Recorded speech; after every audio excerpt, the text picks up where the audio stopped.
নমস্কার বন্ধুরা, আমার চ্যানেলে সবাইকে অনেক অনেক ওয়েলকাম। আজকে শেয়ার করছি বাঙালিদের প্রিয় ইলিশ মাছ। ইলিশ মাছের রেসিপি অনেক ধরনেরই বানানো যায়। আজকে আমি শেয়ার করছি বেগুন কাঁচা লঙ্কা দিয়ে ইলিশ মাছের পাতলা ঝোল। ইলিশ মাছের পিসগুলোতে হলুদ, নুন আর সরষের তেল দিয়ে ম্যারিনেট করে আধা ঘন্টার জন্য রেখে দিয়েছিলাম।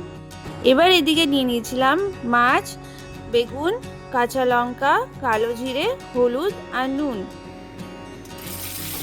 এবার এক এক করে সব মাছ ভেজে নেব। মাছটা দিয়ে এপিট উপিট করে উঠিয়ে নেব।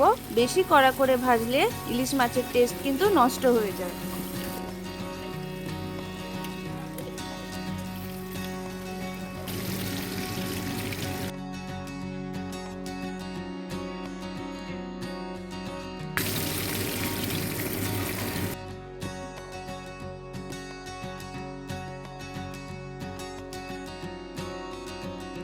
মাছগুলোকে ভেজে উঠিয়ে নিয়েছি। এবার কড়াইতে দিয়ে দেব বেগুন।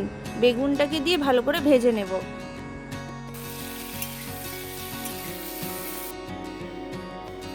বেগুন ভাজা হয়ে গেছে।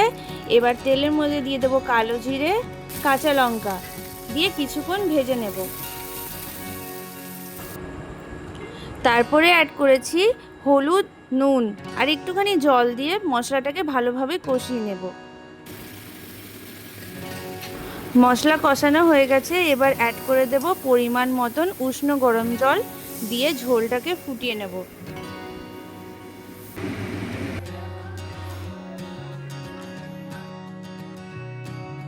ঝোলটা ভালোভাবে ফুটে গেছে। এবার অ্যাড করে দেব ভেজে রাখা মাছ দিয়ে আরও কিছুক্ষণ ফুটিয়ে নেব।